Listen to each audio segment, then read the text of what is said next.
बिस्मिल्लाहिर्रहमानिर्रहीम। अस्सलाम वालेकुम dear students, welcome to 10th physics class. मैं उम्मीद करती हूँ आप बिल्कुल खैरियत से होंगे। बच्चों, फिजिक्स का हमारा यूनिट नंबर 13 चल रहा है विच इज इलेक्ट्रोस्टैटिक्स।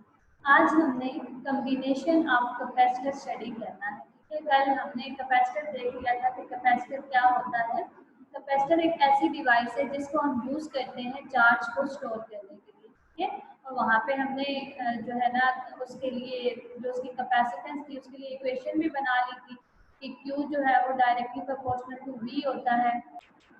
इस लाइन को हटाएंगे तो ये हमारे पास यहाँ पे कांस्टेंट लगेगा C, इसको हम कैपेसिटेंस ऑफ कैपेसिटर कहते हैं। ठीक है, यहाँ से अगर हमने C की वैल्यू निकालनी हो तो ये C = Q/V आ जाएगा। ठीक है, अब हम ये देखेंगे कि किसी भी सर्किट के अंदर हम कैपेसिटेंस को किस तरह से अटैच करते हैं। ठीक है, किस तरह से लगाते हैं। हमारे पास दो जो है ना डिफरेंट कॉम्बिनेशंस होते हैं कैपेसिटर को सर्किट में लगाने के। एक हमारे पास होता है फर्स्ट पैरेलल और सेकंड हमारे पास होता है सीरीज कॉम्बिनेशन। ठीक है, पहला पैरेलल कॉम्बिनेशन है कि हमने अगर दो या दो से ज़्यादा कैपेसिटर्स को किसी भी सर्किट में लगाना है तो हम उनका क्या कॉम्बिनेशन बनाएंगे। ठीक है, तो इसके दो कॉम्बिनेशन होते हैं, एक पैरेलल कॉम्बिनेशन होता है तो दूसरा सीरीज कॉम्बिनेशन होता है। ठीक है, अब पैरेलल नेम से शो हो रहा है कि कैपेसिटर जो है वो एक दूसरे के पैरेलल होंगे। लेट्स सपोज अगर यहाँ पे आपकी बुक के पेज नंबर 79 पे फिगर एक पैरेलल कैपेसिटर की बनी हुई है। यहाँ पे हमारे पास एक कोई भी सर्किट है। ठीक है, हमने तीन जो है ना कैपेसिटर उसमें अटैच करने हैं, तो हम कैसे करेंगे, यहाँ से मल्टीपल लिंक्स लेके जाएंगे। एक कैपेसिटर इधर लगा दिया, यहाँ पे लगा दिया, यहाँ पे लगा दिया। ठीक है, इट मीन्स के इस कॉम्बिनेशन में यहाँ पे मल्टीपल पाथ्स होंगे। देखो यहाँ से करंट जाएगा। ठीक है, आगे मल्टीपल पाथ्स में डिवाइड हो रहा है ना, ये इसके तीन पाथ्स बन रहे हैं। ठीक है, तो जहाँ पे आपके पास किसी भी सर्किट में करंट के फ्लो करने के मल्टीपल पाथ्स होते हैं उसको हम पैरेलल कॉम्बिनेशन कहते हैं। ठीक है, और इसी तरह से अगर हम सीरीज की बात करें कि सीरीज में हम कैसे कैपेसिटर्स को अटैच करेंगे, तो लेट्स सपोज ये हमारे पास एक सर्किट है। ठीक है, हमने तीन कैपेसिटर्स अटैच करने हैं, तो हम क्या करेंगे कि फर्स्ट कैपेसिटर यहाँ पे, ठीक है, यहाँ पे एक कैपेसिटर हमने लगाया, इसी के साथ वही पाथ चलेगा। ठीक है, पैरेलल में क्या था, मल्टीपल पाथ्स बन गए थे, लेकिन यहाँ पे वही पाथ चलेगा और इधर हम अगला कैपेसिटर अटैच करेंगे। इधर से यही पाथ आगे जाएगा और यहाँ पे हम एक और कैपेसिटर अटैच कर देंगे। ठीक है, यानी सीरीज में आपके पास कैपेसिटर जो होता है वो एंड टू एंड एक दूसरे के साथ कनेक्टेड होते हैं। ठीक है, यहाँ पे ये एंड हुआ कैपेसिटर, आगे नेक्स्ट स्टार्ट हो जाएगा। ठीक है, यानी इट मीन्स के सीरीज कॉम्बिनेशन में करंट के या चार्ज के फ्लो करने का आपके पास सिर्फ एक सिंगल पाथ होता है और पैरेलल कॉम्बिनेशन में आपके पास मल्टीपल पाथ होते हैं। ठीक है, अब हम क्या करते हैं, इनकी प्रॉपर्टीज स्टडी करते हैं कि सीरीज कॉम्बिनेशन और पैरेलल कॉम्बिनेशन की प्रॉपर्टीज क्या होती हैं। तो आप अपनी बुक्स का पेज नंबर 79 ओपन कर लें। In the combination, the left plate of each capacitor is connected to the positive terminal.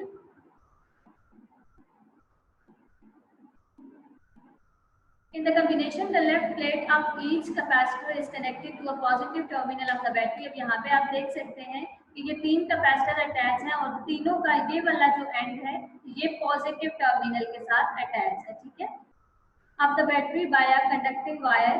In the same way, the right plate of each capacitor is connected to the negative terminal of the battery. अब इसी के capacitor की दूसरी side देखें, वो negative terminal के साथ attach है। ठीक है, यानी तीन अगर कैपेसिटर लेने हैं तो कैपेसिटर की फॉर एग्जांपल लेफ्ट साइड तीनों जो होंगी वो पॉजिटिव के साथ अटैच है और राइट साइड नेगेटिव के साथ अटैच होगी। ठीक है, और ये जरूरी नहीं है कि राइट साइड को ही नेगेटिव के साथ अटैच करना है, ये आप लोगों पे डिपेंड करता है। इट मीन्स के कैपेसिटर की वन साइड जो है वो राइट के साथ पॉजिटिव के साथ अटैच होनी चाहिए और दूसरी जो है वो नेगेटिव के साथ अटैच होनी चाहिए।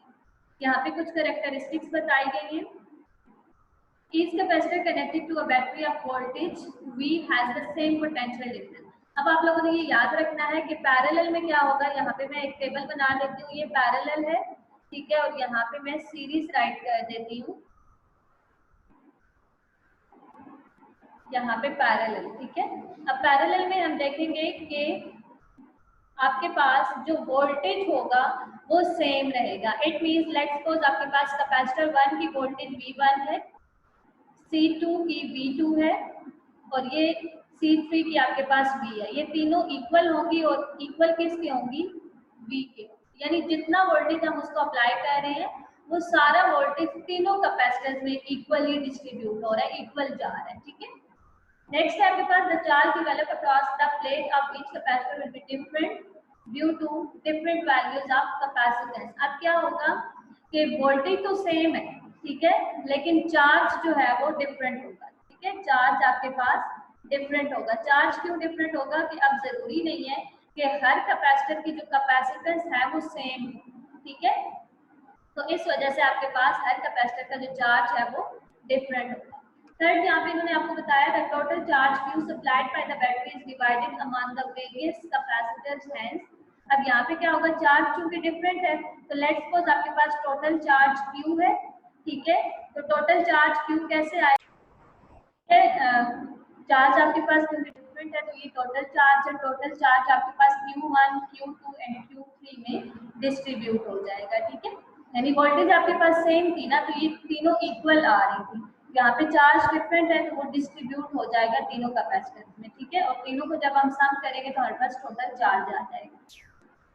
अगर यहाँ पे हम पुट करें वैल्यू, आपके पास Q is equal to CV होता है, तो यहाँ पे क्या आ जाएगा, Q1 है तो हम इसको कह देते हैं C1V plus C2V plus C3V। अब हमने V को V1, V2, V3 क्यों नहीं कहा? क्योंकि V हमारे पास तीनों कैपेसिटर्स में सेम होगा, इसलिए तीनों जगह पे मैंने V लिखा है, ठीक है। और कैपेसिटेंस क्योंकि तीनों कैपेसिटर्स की डिफरेंट है इसलिए मैंने C1, C2 and C3 type किया है। अब आप क्या करोगे, यहाँ से कॉमन कर लो C, अंदर आपके पास आ जाएगा, सॉरी V आप कॉमन करो, V तीनों में सेम है ना, अंदर C1 plus C2 plus C3 आ जाएगा, ठीक है। V को आप इस साइड पे डिवाइड करवा दो तो ये आपके पास C1 plus C2 plus C3। आपके पास यहाँ पे Q is equal to C by V होता है। C की अगर वैल्यू आपने फाइंड करनी हो तो V को आप इधर डिवाइड करवा लो, C आ जाएगा, ठीक है। अब आप इस इक्वेशन में Q बाय V की जगह C पुट कर लो तो यहाँ पे आपके पास कैपेसिटेंस की वैल्यू आ जाएगी, ठीक है।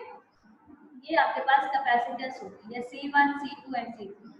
अब चूंकि देखो ये तीनों कैपेसिटर की कैपेसिटेंस है ना, तो हम इसको C इक्विवेलेंस लिख लेते हैं, यानी हम C1, C2 एंड C3 को प्लस करेंगे तो हमारे पास C इक्विवेलेंस यानी टोटल कैपेसिटेंस आ जाएगी, ठीक है। इसी तरह से अब हम देखते हैं, लेट्स सपोज यहाँ पे तो हमारे पास, यहाँ पे हमारे पास 3 कैपेसिटर्स थे। लेट्स सपोज अगर हमारे पास n नंबर ऑफ कैपेसिटर्स होते हैं तो हम क्या करेंगे, C equivalence is equal to C1 plus C2 plus C3 up to Cn, ठीक है। यानी हमारे पास जितने नंबर ऑफ कैपेसिटर्स होंगे हम उनकी कैपेसिटेंस को ऐड कर लेंगे तो हमारे पास C इक्विवेलेंस आ जाएगा। अब इसी को हम देखते हैं सीरीज में कि हमारे पास सीरीज में क्या होता है। यहाँ पे देखिए पैरेलल में क्या था, वोल्टेज सेम थी, लेकिन सीरीज उसके अपोजिट होगा। यहाँ पे आपके पास चार्ज सेम होगा, तो हम क्या लिखेंगे, Q1 is equal to Q2 is equal to Q3 is equal to Q, ठीक है। ठीक है, यहाँ पे अगर पैरेलल में आपके पास वोल्टेज सेम थी तो यहाँ पे आपके पास चार्ज सेम होगा। और नेक्स्ट देखें, यहाँ पे अगर चार्ज डिफरेंट है तो यहाँ पे आपके पास वोल्टेज डिफरेंट होगी, ठीक है। ये दोनों बिल्कुल एक दूसरे के अपोजिट में आते हैं। वोल्टेज डिफरेंट होगी तो हम क्या करेंगे, V is equal to V1 plus V2 plus V3, ठीक है। अब हमारे पास जो फार्मूला होता है Q is equal to CV होता है। यहाँ से अब हमने V की वैल्यू फाइंड करनी है तो हम उसको Q बाय C कर लेंगे, ठीक है। V is equal to Q by C। अब हम इस वैल्यू को पुट करेंगे यहाँ पे, ठीक है। V is equal to Q by C is equal to Q by C1। अब यहाँ पे हम Q1 लिखना पड़ेगा, ठीक है। Q1 सॉरी Q1 नहीं, Q by C1 plus Q by C2 plus Q by C3। अब यहाँ पे देखो, यहाँ पे हमने इसको Q1, Q2 एंड Q3 लिखा था, लेकिन यहाँ पे हम इसको सेम लिख रहे हैं क्योंकि इधर सीरीज कॉम्बिनेशन में आपके पास चार्ज जो है वो सेम आ रहा है, ठीक है। तो यहाँ से आप क्या करोगे, Q कॉमन कर लो, आपके पास अंदर क्या आ जाएगा, 1/C1, 1/C2, 1/C3, ठीक है।